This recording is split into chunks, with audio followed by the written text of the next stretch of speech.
찬송가 370장을 같이 부르시겠습니다.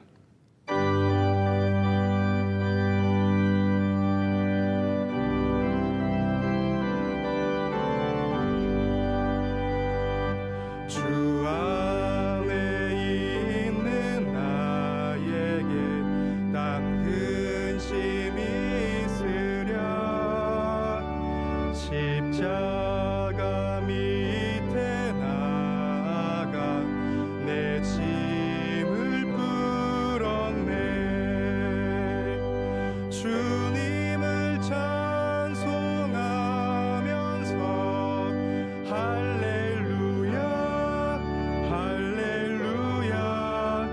내 앞길 멀고 험해도 나 주님만 따라가리. 그 두려움이 변하여 내 기도 되었고 전날의 한숨 변하여 내 노래 되었네. 주님을 찬송하면서 할렐루야 할렐루야. 내 앞길 멀고 험해도 나 주님만 따라가리. 내 주는 자비하셔서 늘 함께 계시고 내 궁핍함을 아시고 늘 채워주시네. 주님을 찬송하면서 할렐루야 할렐루야. 내 앞길 멀고 험해도 나 주님만 따라가리. 내 주와 맺은 언약은 영불변하시니 그 나라 가기까지는 늘 보호하시네. 주님을 찬송하면서 할렐루야 할렐루야. 내 앞길 멀고 험해도 나 주님만 따라가리. 아멘. 오늘 우리에게 주시는 하나님의 말씀은 신약 성경 야고보서 1장 25절에서 27절까지의 말씀입니다. 히브리서 다음에 있는 야고보서 1장 25절에서 27절의 말씀입니다.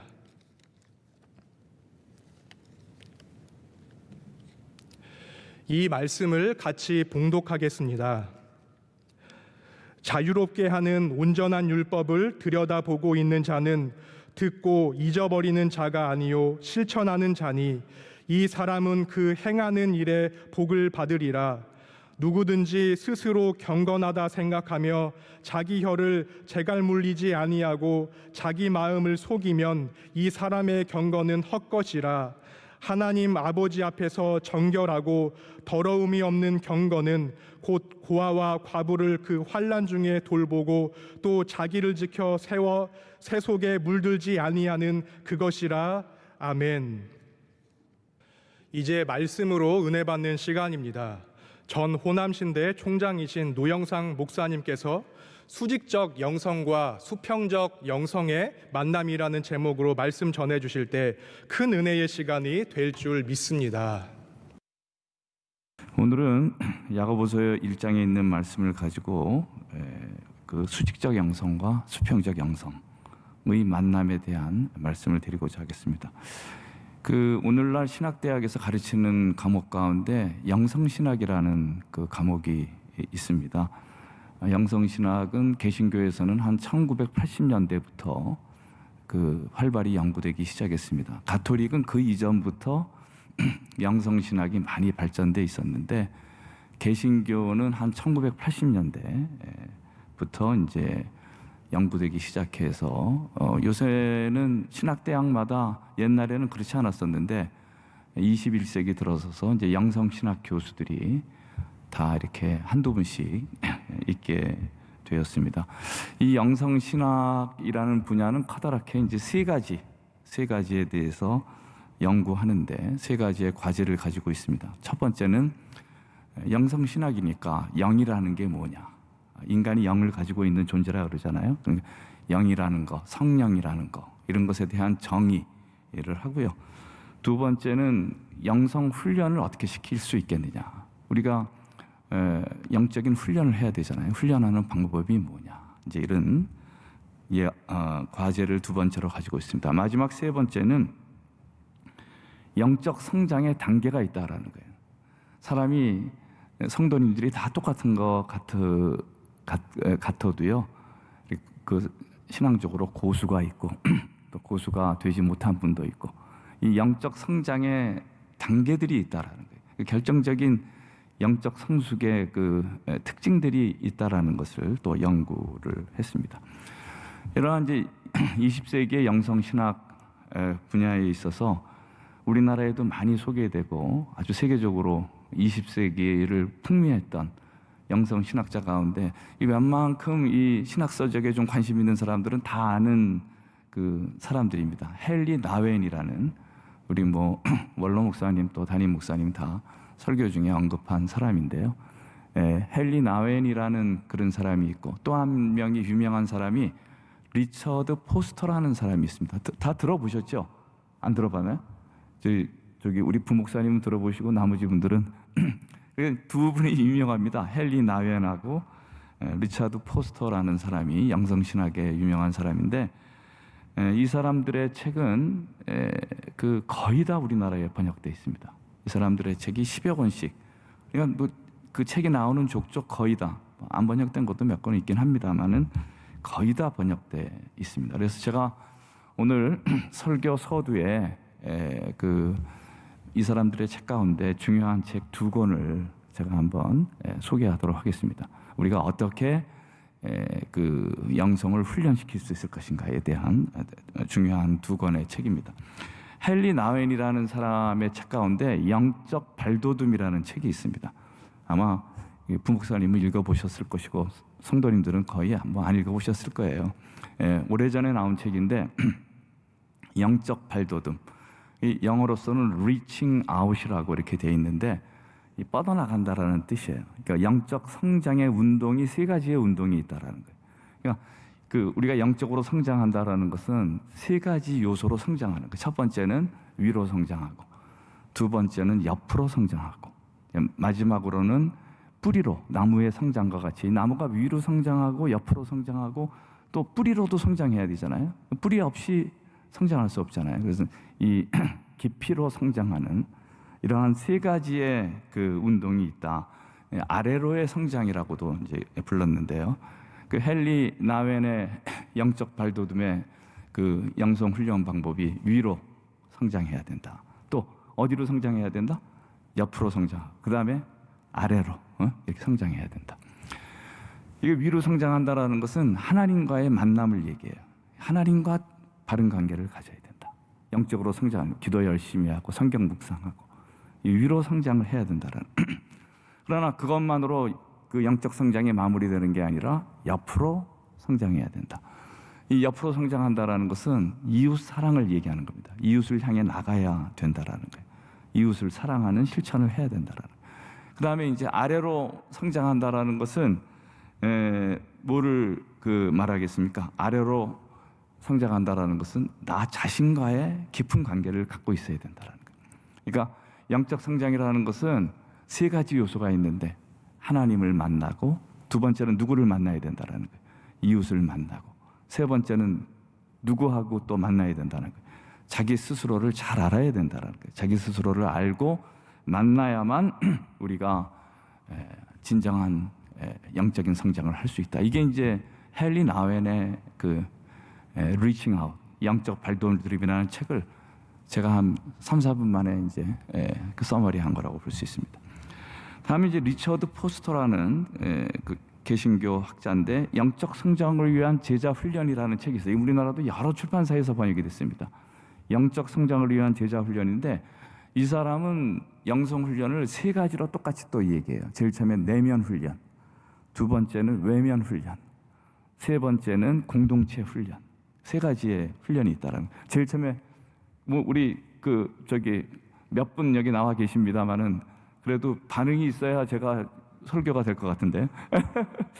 그 제일 처음에 무슨 훈련이에요? 내면 훈련. 두 번째는 외면 훈련. 세 번째는 공동체 훈련. 이 세 가지 훈련인데 내면 훈련이라는 것은 기도하고 말씀 묵상하는 거예요. 하나님과의 관계를 얘기하는 거예요. 말하자면 위로 성장하는 거예요. 그 다음에 이제 외면 훈련이라는 것은 이 관계 훈련이라고도 표현했는데 이웃과의 관계를 얘기하는 것입니다. 이웃을 섬기고 이웃에게 봉사하고 이제 이런 것들을 외면 훈련이라고 했습니다. 공동체 훈련이라는 것은 그 내면 훈련은 내가 하나님을 만나는 거 아니에요? 외면 훈련은 내가 이웃을 만나는 거잖아요. 공동체 훈련은 나와 하나님과 이웃이 같이 만나는 거예요. 그거를 이제 공동체 훈련. 나와 우리가 하나님과 같이 만나는 훈련이다. 그런 훈련 가운데 대표적인 훈련은 예배 훈련이다. 예배라는 거. 우리 오늘 예배 드립니다만은 이 예배라는 것이 그런 공동체 훈련 가운데 중요한 훈련이다. 이렇게 이제 말했습니다. 결국 이제 이 두 가지 책에 아주 공통점이 있어요. 공통점이 있는데 영성 훈련이라는 것은 기도하고 예배드리는 것으로서의 하나님과의 만남으로 마무리되지 않는다라는 거예요. 이 사람들의 아주 중요한 결론이 뭐냐 하면 이 수직적인 영성으로 영성 훈련이 마무리되지 않는다라는 거예요. 그 훈련이라는 것은 이웃 사랑이라는 옆으로의 훈련, 말하자면은 그 수평적 훈련을 동반해야 된다라는 거예요. 그러니까 하나님의 사랑을 깨닫는 것으로서 영성 훈련이 마무리되는 게 아니라 그 하나님의 사랑을 깨달아서 뭐까지 해야 된다는 거예요. 이웃 사랑의 실천까지 해야 이게 완성된 영적인 모습이라는 거예요. 그것을 강조한 것이 그 이 두 사람의 책의 핵심 내용이라고. 공통점을 말한다면, 그러니까 수직적 영성으로서의 하나님과의 만남과 수평적 영성으로서의 이웃에 대한 섬김, 봉사, 실천, 이것이 어우러져서 뭐를 형성하는 거냐면 참된 영성을 형성하는 것입니다. 이 하나님과의 만남이라는 것을 우리가 알기 쉬운 말로 표현하면 뭐라고 표현할 수 있을 것 같아요? 보통 성경에서는 뭐라고 많이 표현됐습니까? 하나님과의 만남이라는 게 하나님 사랑이고 이웃과의 만남이라는 게 이웃 사랑이에요. 성경의 핵심 내용은 간단합니다. 하나님을 사랑함으로써 이웃을 사랑하라는 거예요. 근데 이 두 가지가 구비되어야 우리의 뭐가 성장할 수 있다라는 것입니다. 우리의 영성이 바로 성장할 수 있다. 이게 이제 이 두 책의 핵심적인 내용이라고 볼 수 있습니다. 가만히 우리 원로 목사님 하신 그 명성교회 목회를 이렇게 회상해 보면 원로 목사님이 제일 많이 강조한 게 뭡니까? 새벽기도 강조하신 거예요. 이게 그 명성교회 트레이드 마크가 새벽기도입니다. 한번 물어보겠어요. 이 새벽기도라는 것은 수직적 영성이에요, 수평적 영성이에요? 수직적 영성이에요. 네. 이쪽에서 대답한 건데 여기는 지금 대답을 안 하신 것 같은데. 그러니까 하여튼 이거 영성이라는 것이 이 그 새벽기도를 원로 목사님은 이 수직적 영성으로서의 뭐 여러 가지 다 강조할 수 있겠지만은 그 핵심으로 뭐를 강조했느냐 하면 새벽기도를 강조했어요. 굉장히 중요한 한 개의 기둥입니다. 또 여러분들 다 아시겠지만 사실 명성교회만큼 그 사회봉사를 많이 하는 교회가 없습니다. 이 명성교회 또 한 개의 중요한 특징이 있어요. 이웃을 섬기고 사회를 봉사하는 일에 앞장선 교회예요. 실천을 한 교회입니다. 그래서 이게 명성교회 전 두 기둥이라고 생각해. 그러니까 명성교회 한 개의 기둥은 수직적 영성으로서의 뭐를 강조했다라는 거예요. 새벽기도를 강조했다. 또 한 가지는 이웃사랑, 수평적 영성으로서의 뭐를 강조했어요. 이웃을 위해서 봉사하고 사랑해야 된다. 이 두 기둥이, 저는 이 두 기둥이 명성교회를 여태까지 유지해온 핵심 DNA라고 생각합니다. 그러니까 우리가 명성교회 하면은 명성교회에서 여러 가지 지켜야 될 것이 있는데, 그 명성교회에서 지켜야 될 아주 중요한 두 가지 가운데 한 가지가 뭐라는 거예요? 우리가 명성교회는 뭐를 지켜야 된다는 거예요? 새벽기도를 지켜야 된다. 또 한 가지는 뭐를 지켜야 된다는 거예요? 이웃에 대한 사랑의 실천과 봉사를 지켜나가야 된다. 이 두 가지를 강하게 잘 지켜나갈 때 하나님께서 우리 교회를 축복하시리라고 믿습니다. 그래서 이제 이러한 세 가지의 요소가 잘 드러난 본문이 오늘 읽은 야고보서의 1장 27절이에요. 1장 27절을 그 옆에 가지고 계시면 같이 읽어도 됩니다. 가지고 계세요? 성경이요? 야고보서 1장 27절 보이나? 여기서요? 그럼 야고보서 1장 27절의 말씀을 같이 한번 봉독하도록 그렇게 하겠습니다. 시작. 하나님 앞에서 정결하고 더러움이 없는 경건은 곧 고아와 가부를 그 환난 중에 돌아보고 또 자기를 지켜 세속에 물들지 아니하는 그것이라. 여기에 이제 경건이라는 단어를 썼는데요. 이 경건이라는 단어는 그냥 영성이라는 단어로 봐도 무방해요. 그러니까 참된 경건이라는 것은 어떻게 하는 게 참된 경건이냐? 세 가지 요소가 있다라는 거예요. 참된 경건이 되려면 하나님 앞에 있어야 된다는 거예요. 그러니까 제일 처음의 요소가 뭡니까? 하나님 앞에서 아니에요. 제일 처음 요소. 그러니까 하나님 앞에 있어야 된다. 두 번째 참된 경건이 되려면 고아와 가부를 그 환난 중에 돌아봐야 된다는 거예요. 이 고아와 가부는 고아와 가부지만 오늘 우리가 얘기하면 약자라고 볼 수 있어요. 사회적 약자. 사회적 약자를 환난 중에 돌아봐야 된다. 한번 물어보겠어요. 지금 요즘의 오늘의 시대라는 것은 환난이 많은 시대예요? 없는 시대예요? 환난이 많잖아요. 특히 어려운 사람들이 너무 많이 생길 것 같습니다. 그 환난 중에 어려운 사람들을 도와주는 게 하나님 앞에 참된 영성, 참된 경건이라는 거예요. 첫 번째 요소는 누구 앞에 바로 서야 된다는 거예요. 하나님 앞에, 하나님과 바른 관계를.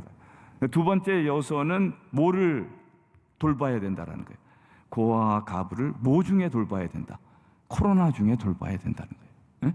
코로나 중에 있는 어려운 사람들을 돌보는 게 이게 참다운 신앙생활이라는 거예요. 참다운 영성이라는 거예요. 하나님 앞에서만 있는 것만으로 끝나지 않는다는 거예요. 뭐를 도와줘야 된다는 거예요. 이웃을 도와줘야 된다는 거예요. 세 번째 요소는 뭐예요? 자기를 지켜 세속에 물들지 않는 거예요. 자기를 지켜야 된다. 자기 스스로하고의 관계예요. 그러니까 참된 영성이 형성되려면은 제일 처음에는 누구하고 바른 관계를 가져야 돼요. 하나님과 바른 관계를 가져야 돼요. 두 번째는 누구를 돌봐야 돼? 응? 어려운 사람들을, 환난 중에 있는 어려운 사람들을 돌봐야 된다는 거예요. 그다음에 세 번째 요소는 뭐를 지켜야 된다는 거예요. 나를 지켜야 된다. 세속에 물들지 않게 해야 된다는 것입니다.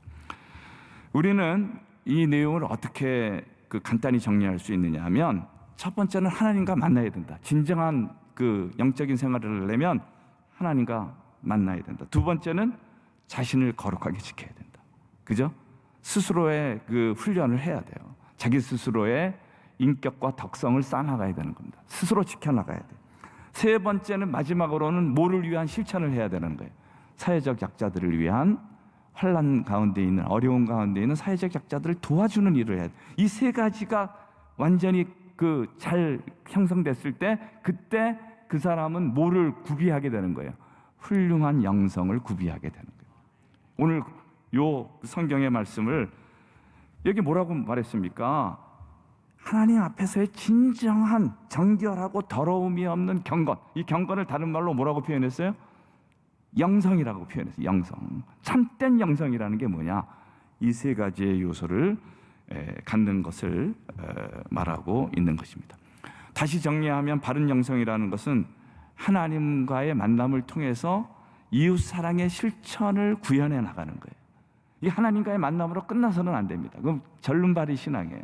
그게 뭘로 돼야 되냐면 말씀이 성육신 돼서 우리 삶을 바꿔 나가서 이웃을 향한 헌신과 봉사의 삶으로 나가야 된다는 거예요. 그것이 참다운 신학이라는 거예요.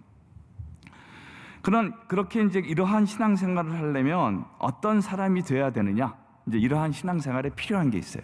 어떤 과정이 필요하냐? 25절에 보면 여기 25절에 이런 말씀이 있습니다. 자유롭게 하는 온전한 율법을 들여다봐야 된다라는 거예요. 그러니까 우리가 하나님의 말씀을 진정하게 실천하는 사람은 하나님의 말씀을 건성으로 읽거나 건성으로 이해해서는 안 된다라는 거예요. 여기는 뭐라고 표현했느냐면 온전한 율법, 하나님의 말씀을 얘기해요. 하나님의 율법을 일단 뭐를 해야 된다라는 거예요? 들여다봐야 된다라는 거예요. 재미난 표현을 썼습니다. 우리가 참다운 실천에 이르려면 첫 번째 단계가 뭐냐 하면 하나님의 말씀을 들여다봐야 된다라는 거예요. 들여다본다라는 것은 쉬운 말로 말하면 어떻게 표현할 수 있느냐면 세심히 관찰한다라는 뜻이에요. 그러니까 우리가 왜 사람들이 참다운 실천을 못하느냐? 말씀에 굳게 서지 못해서 그런 거거든요. 말씀의 진의를 이해하지 못해서 그런 거예요. 그러니까 우리가 진정하게 실천하려면 뭐를 세심히 관찰해야 되냐면 하나님의 말씀을 신중하게 들어야 돼요. 여기서 하나님의 말씀을 세심히 관찰한다라는 것은요, 저는 뭐라고 표현하고 싶으냐면 하나님의 말씀을 꿰뚫어 봐야 되는 거예요. 통찰해야 돼요. 하나님의 말씀을 꿰뚫어 보는 사람이 돼야 돼요.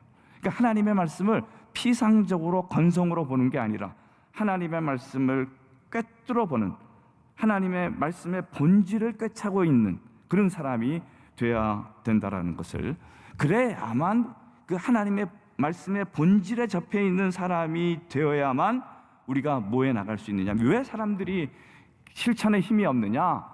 하나님의 말씀의 중심에 서 있지 못하고 본질에 접해 있지 않은, 그거를 꿰뚫지 못했기 때문에 그런 능력이 없다라는 거예요.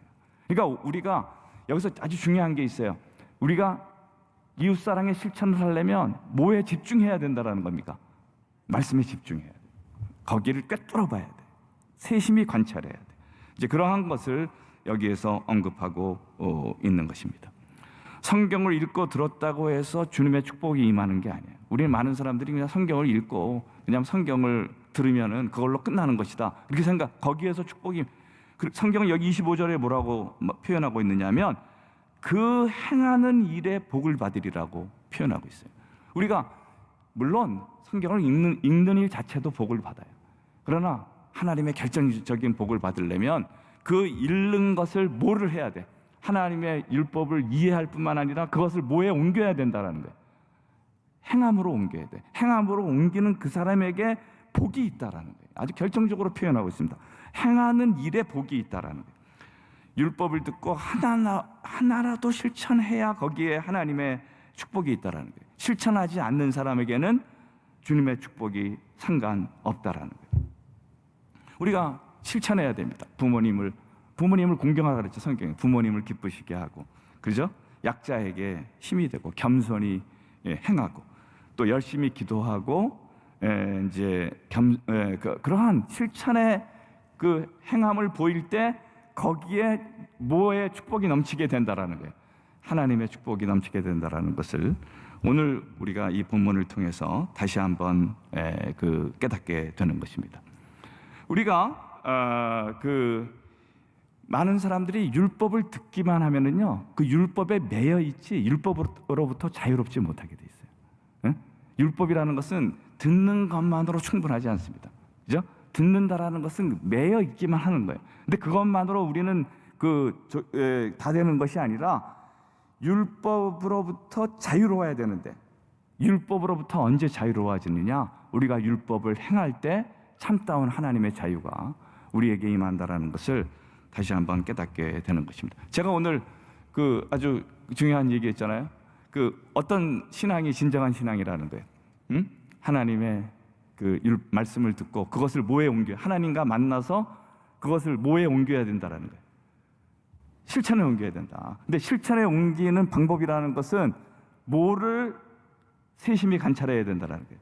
하나님의 율법과 하나님의 말씀을 집중해야 된다는 거예요. 집중해야 돼. 이 말씀을 집중하는 능력이 있어야 돼요. 그걸 말씀을 꿰뚫어 보는 능력이 있어야 돼요. 그걸 길러야 된다. 하루아침에 길러지지 않아요. 이 말씀을 꿰뚫어 보는 능력을 길러야 된다는 것이죠. 다음에 이제 제가 오늘 본문을 통해서 설명하려고 하는 것은 거짓된 경건에 대해서 설명하려고 하는 것입니다. 지금 제가 여태까지 어떤 경건에 대해서 어떤 영성에 대해서 설명했습니까? 참된 영성이라는 게 뭐냐? 참된 영성이라는 것은 간단히 말하면 뭐 하는 영성이라는 거예요. 한마디로 여기 한번 컴퓨터 부대에서 한번 몇 분 앉아 계신데 참다운 영성은 뭐 하는 영성입니까? 한마디로 말하면 실천하는 영성. 제가 원하는 대답이 딱 나왔습니다. 오늘 아주 잘 대답했습니다. 실천. 저는 컴퓨터만 하는 줄 알았더니 설교를 듣고 있으셨던 것 같아요. 실천하는 영성. 실천하는 영성이 참다운 영성이에요. 그러면 거짓된 영성이라는 게 뭐냐? 이 거짓된 영성에 대해서 제가 역으로 설명해 드리려고 합니다. 거짓된 영성이라는 것을 여기 본문은 뭐라고 표현하고 있느냐면 자기 혀에 재갈을 물리지 않는다 이렇게 표현했어요. 이 거짓된 영성을 가진 사람은 어떤 특징이 있느냐 하면 혀가 통제되지 않습니다. 자기 혀에 재갈이 물려져 있지 않아요. 두 번째는 뭐를 속이게 되느냐 하면 자기 스스로의 마음을 속이고 있다라는 거예요. 거짓된 영성의 결정적인 두 가지의 특징이 있어요. 거짓된 영성의 결정적인 두 가지의 특징은 제일 처음에 뭐에 문제가 생기느냐 하면 언어 생활에 문제가 생깁니다. 여러분들이 내가 지금 신앙생활을 잘하고 있는지 잘하고 있지 않는지를 알려면요 뭐를 보면 되느냐면 내가 나의 말을 잘 통제하고 있느냐, 언어 생활을 잘 통제해서 하고 있느냐, 거기를 보게 되면 나의 신앙생활을 그냥 평가해 볼 수 있는 거예요. 두 번째는 나는 나의 마음을 속이는 사람이냐 아니냐, 요거를 가지고 그 거짓 영성과 참 영성을 평가하는 거예요. 그거는 내가 여러분들을 평가할 수 없어요. 스스로 평가해 봐야 돼요. 자기가 자기 마음을 속이는 것이 남이 알 수 있는 게 아니에요. 스스로 아는 거예요. 내가 한번 나는 나 스스로를 속이고 사는 사람이냐, 그렇지 않은 사람이냐. 여기에 결정적인 참다운 영성과 참되지 않은 영성의 차이가 있다. 그러면 참다운 영성, 그 마음을 속인다라는 게 뭐냐? 거짓 영성으로서의 마음을 속이는 것이 22절에 이렇게 말을 했어요. 너희는 말씀을 행하는 자가 되고 듣기만 하여 자신을 속이는 자가 되지 말라라는. 그러니까 어떤 사람들이 자기 마음을 속이는 거예요. 말씀을 들었는데 뭐에 옮기지 않아. 행함에 옮기지 않는 게 스스로 속이는 거라는. 기만. 이걸 자기 기만이라고 부를 수 있습니다. 말씀은 듣긴 들었는데 행치 않는 것이 잘못된 영성이에요. 자기 기만이 일어나는 거예요. 자기를 속이는 거예요. 우리가 인생에서 남을 속이는 것도 무서운 것이지만요, 인생이 아주 무서운 게 있어요. 그게 뭐냐면 자기를 속이는 거예요.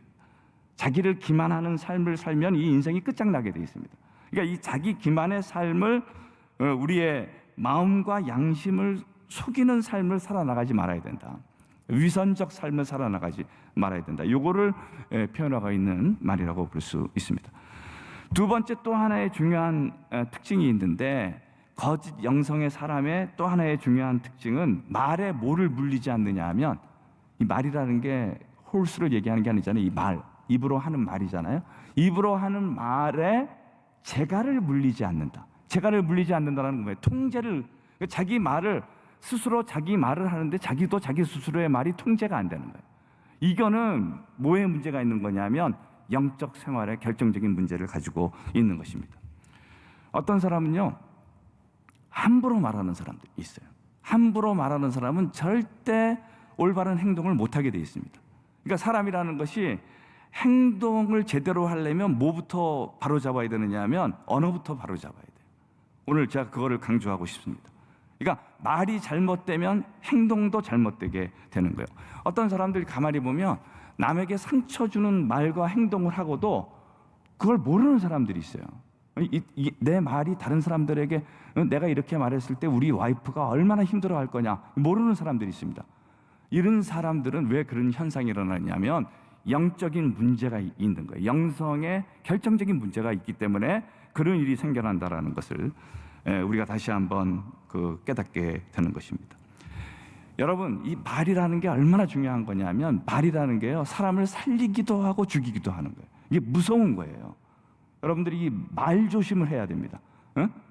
잘못하면 지 자식을 말로 죽일 수도 있는 거예요. 지 남편을 말로 죽이고 지 아내를 다 말로 죽이는 거예요. 말로 살릴 수도 있는 거예요. 이게 말이라는 것을 아주 무섭게 생각해야 된다. 그래서 말에 뭐를 물려야 된다라는 거예요.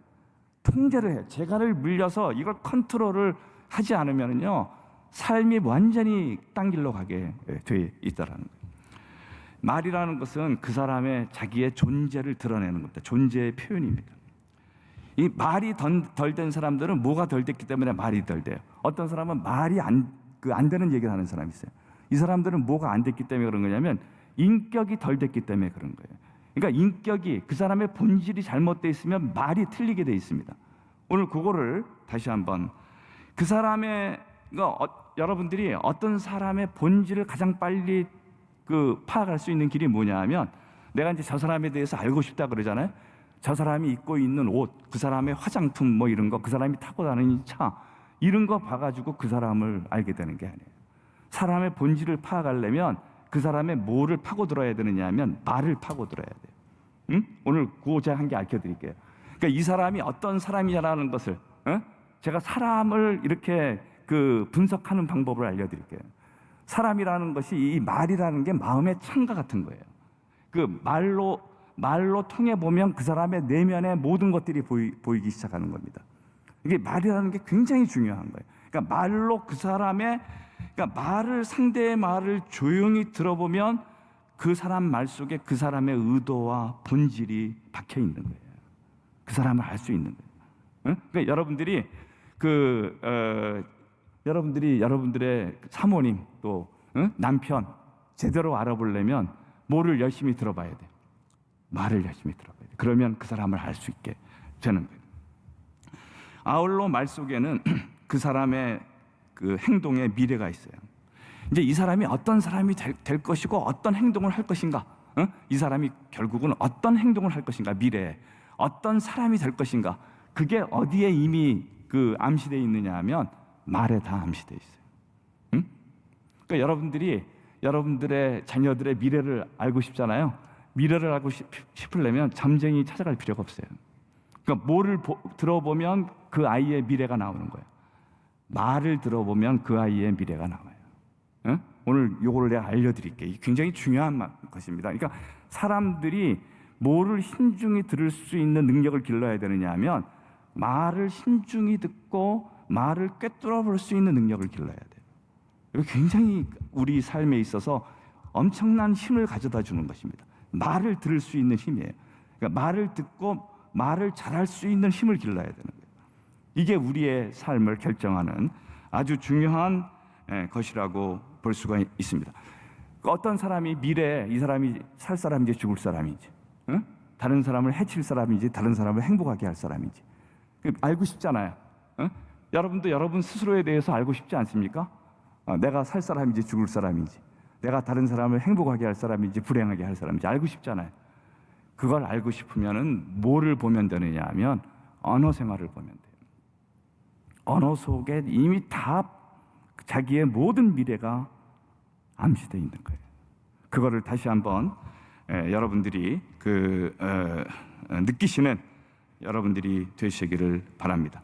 그러면 이렇게 다른 사람 말에 집중하려면은 어떻게 해야 되느냐면, 이 집중하는 요령에 대해서 곧 끝나려고 하는데, 집중하는 요령에 대해서 제가 말씀드리겠습니다.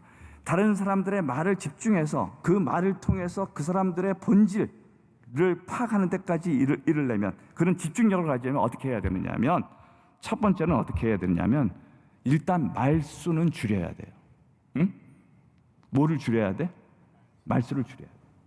너무 많이 말하면 안 돼. 말수는 줄이고, 그다음에 성경에 뭐라 그랬어요? 두 번째는 뭐를 해야 되냐면 남의 말은 속히 들어야 돼요. 속히 듣는 능력을 가져야 돼요. 그러니까 내가 남의 말을 신중히 들으려면 누구 말을 안 해야 되는 거예요. 자기 말을 줄여야, 자기 말을 줄이는 순간 남의 말을 듣게 되는 거예요.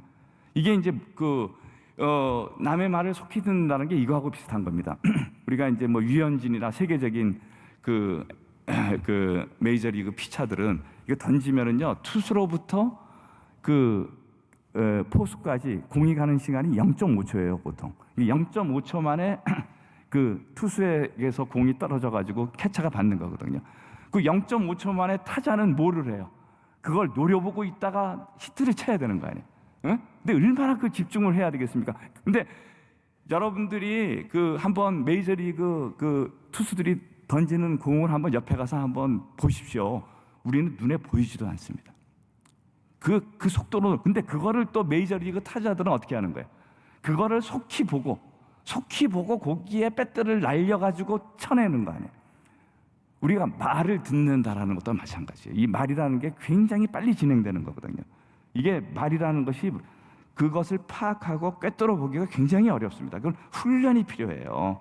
타자들이 계속 훈련해서 히트를 치는 것과 같이 다른 사람의 말을 듣는 힘이라는 것도 계속적인 훈련, 0.5초 만에 그거를 분석해내는 능력을 가지고 있어야 돼요. 그 말을 들으면 그 사람의 본질이 무엇인지를 캐치를 해내야 돼요. 우리가 이런 얘기하면 그렇지만 우리가 서로 얘기해 보면 5분만 얘기하면 그 사람의 정체가 다 드러나게 돼 있습니다.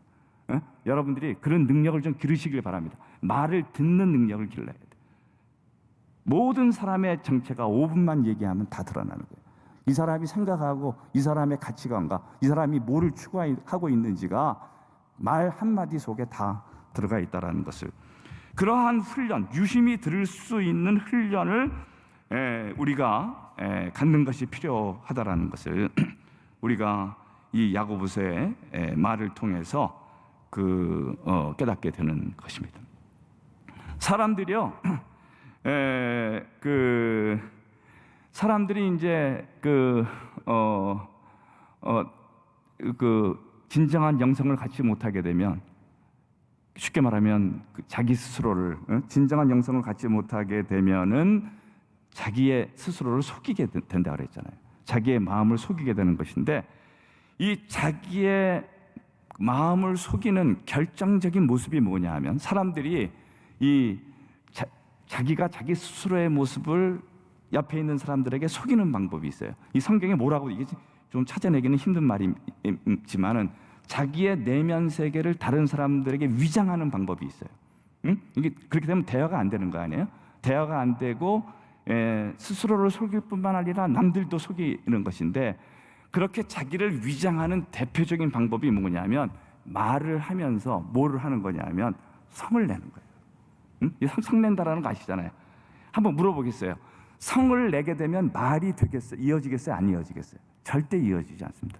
성 내는 사람은 뭐를 위장하고 있느냐면 말 속에서 자기의 본질을 위장하고 있는 거예요. 그 사람은 그 말을 통해서 자기를 드러내지 않습니다. 그 사람의 본질이 무엇인지 발견하기도 힘들어요.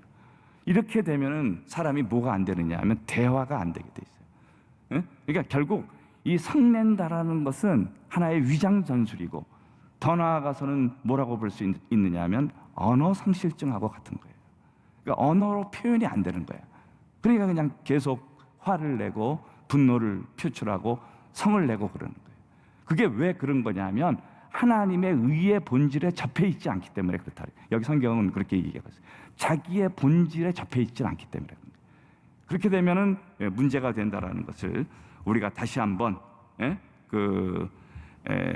깨닫게 되시길 바랍니다. 분노가 차오르고 쉽게 화를 내며 성내는 것을 참지 못하는 사람은 영성 생활에 지금 큰 문제가 있는 거예요. 그러니까 위장을 하고 있는 것이고, 더 나아가서는 거짓된 영성의 자리에 있게 되는 것입니다. 이렇게 되면 장래에 큰 문제가 생기고 시험에 빠지게 돼 있어요.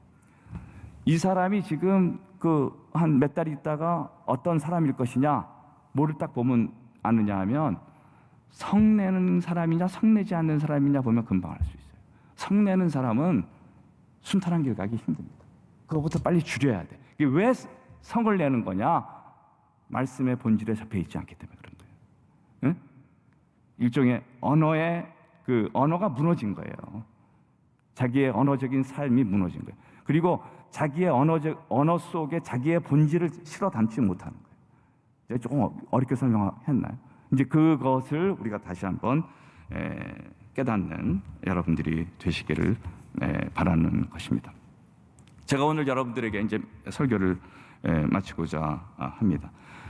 결국 우리가 오늘 참다운 영성이 무엇인지, 그리고 거짓된 영성이 무엇인지를 어느 정도 생각했어요. 참다운 영성이라는 것은 다 뭐로부터 오는 거예요? 하나님과의 만남, 하나님과의 만남이라는 것은 뭐를 만나는 겁니까? 간단히 더 좁혀 말하면 우리가 하나님을 만난다는 것은 뭐를 만나는 거예요? 하나님의 말씀을 만나는 거예요. 하나님의 말씀에 내가 잡혀 있어야 돼요. 응? 하나님의 말씀의 본질에 내가 사로잡혀야 돼. 하나님의 말씀에 집중하고 그것을 꿰뚫어 봐야 되는 거예요. 그러면 그때 뭐가 변하게 되느냐 하면 우리의 인격이 변하게 돼 있어요. 남을 사랑하고 남에게 겸손하고. 어떤 사람은 교회 수십 년 다녔는데도 똑같은 사람이 있어요. 변화가 되지 않아. 그리고 사랑의 실천도 하지 않아. 이거는 하나님의 말씀을 진정 붙잡지 않았기 때문에 그런 현상이 일어나는 거예요. 우리가 하나님의 말씀에 접해 있으면 인격적 변화가 일어나고 거기에 참다운 사랑의 실천을 하게 돼 있다는 것을 오늘 다시 한번 이 말씀을 통해서 깨닫게 되는 것입니다. 항상 원로 목사님께서 강조한 바와 같이 새벽 기도에 힘쓰고 이웃을 섬겨 사랑의 실천을 하고 이 균형 잡힌 그 명성교회의 영성적인 두 기둥을 우리가 항상 놓치지 말고, 그러니까 명성교회가 기도만 하는 교회로 끝나고 사랑의 봉사는 없다, 이건 안 되는 거예요. 여태까지 명성교회가 해왔듯이 기도도 하지만 어려운 사람들을 항상 돌보는 교회였다. 이게 같이 가야 된다는 거예요. 그렇게 되려면 뭐를 진정하게 이해해야 된다라는 거예요. 말씀을 붙잡아야 된다. 그 말씀을 꿰뚫어 보는 힘을 가지고 있어야 된다. 그것을 제가 다시 한번 오늘 강조하려고 하는 것입니다. 설교를 마치고 오늘 우리가 당면하여 있는 사랑의 실천과 봉사에 대해서 생각하게 보게 됩니다. 오늘 코로나19 이 환란의 시대에 정말 어려운 교회, 어려운 교인, 지역 주민들이 많아요. 그러니까 성경에 뭐라 그랬어요? 고와 가부를 그 환란 중에 어떻게 하라는 거예요? 돌아보라는 거예요. 실천하라는 거 아니에요. 진짜 오늘 제가 보기에는 지금 환란의 시작과 같습니다. 지금 뭐 그 환란의 끝이 아니잖아요. 어떤 사람은 이 코로나 시대가 5년도 간다고 말하는 사람이 있을 정도니까 환란의 시작이에요. 엄청난 어려움이 올 거예요. 그때 그 어려운 환란에 있는 사람들에게 우리가 어떻게 해야 되겠어요? 도와줘야 된다. 힘이 되는 교회가 돼야 된다. 이렇게 우리가 다시 한번 마음을 먹게 되는 것입니다.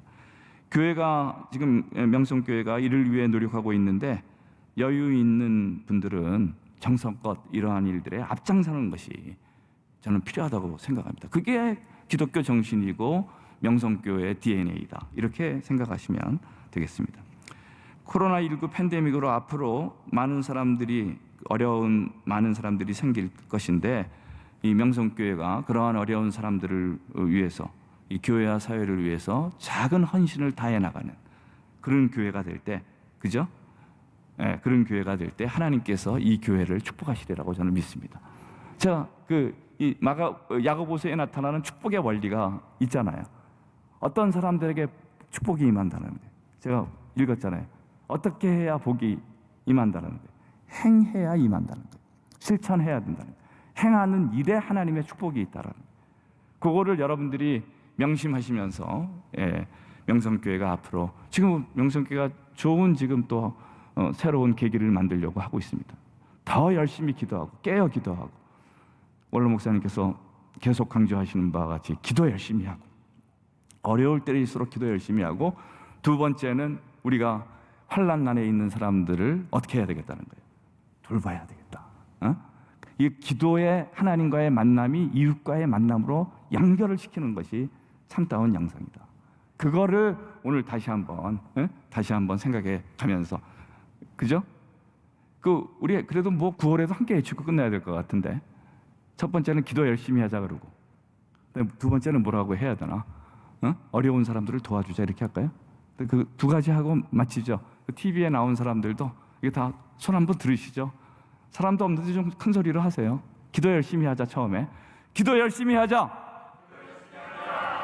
어려운 사람들을 도와주자. 요 두 기둥, 명성이 여태까지 추구했던 이 두 기둥을 잘 붙들고 나가면서 균형 있는 영적 생활을 하는 여러분들이 되기를 바라면서 말씀을 마치도록 하겠습니다. 다 같이 기도드리겠습니다. 주님, 오늘 우리 모든 말씀을 듣고 잊어버리는 자가 되지 않게 하여 주시기를 바랍니다. 말씀 한 가지를 듣더라도 실천에 옮기는 우리 모두가 되기를 바랍니다. 이웃을 사랑하라는 주님의 명령을 실천할 때 우리 모두에게 주님의 축복이 임하게 됨을 믿습니다. 우리의 힘으로는 이런 실천이 불가능하지만 주님의 은혜 안에서 그리고 성령의 능력 안에서는 불가능한 것이 없음을 깨닫는 이 시간 되게 하여 주시옵소서. 지난날 동안 명성을 지켜주신 하나님의 은혜에 감사드리며 이후로도 담임 목사님과 함께 주님께 큰 영광 돌리는 교회 되게 하여 주시옵소서. 이 모든 말씀 예수 그리스도의 이름으로 간절히 기도하였사옵나이다. 아멘. 찬송가 380장을 부르시겠습니다. 찬송가 380장입니다.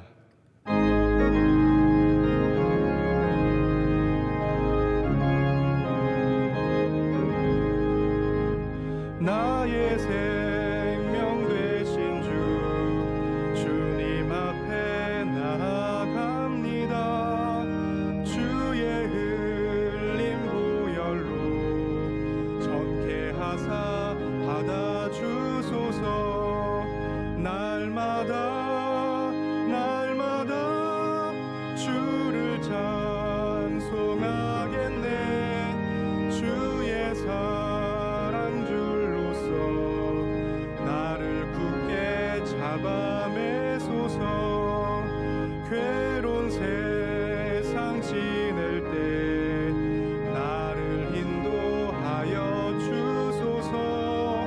주를 믿고 나가면 나의 길을 잃지 않겠네. 날마다 주를 찬송하겠네. 주의 사랑 줄로서 나를 굳게 잡아매소서. 세상 살아갈 때에 주를 더욱 사랑합니다.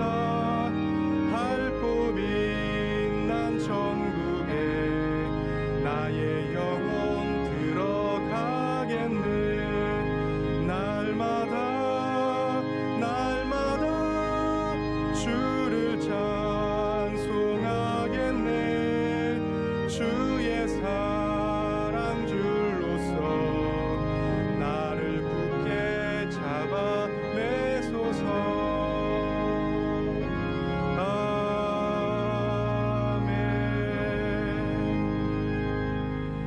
지금 우리 주 예수 그리스도의 무한하신 은혜와 하나님 아버지의 극진하신 사랑과 성령님의 감화 감동 인도하심이 말씀에 집중하여서 그것을 실천하기로 원하는 여기 모인 온 성도들 머리 위에 이제로부터 영원토록 함께 계시기를 간절히 축원하옵나이다. 아멘.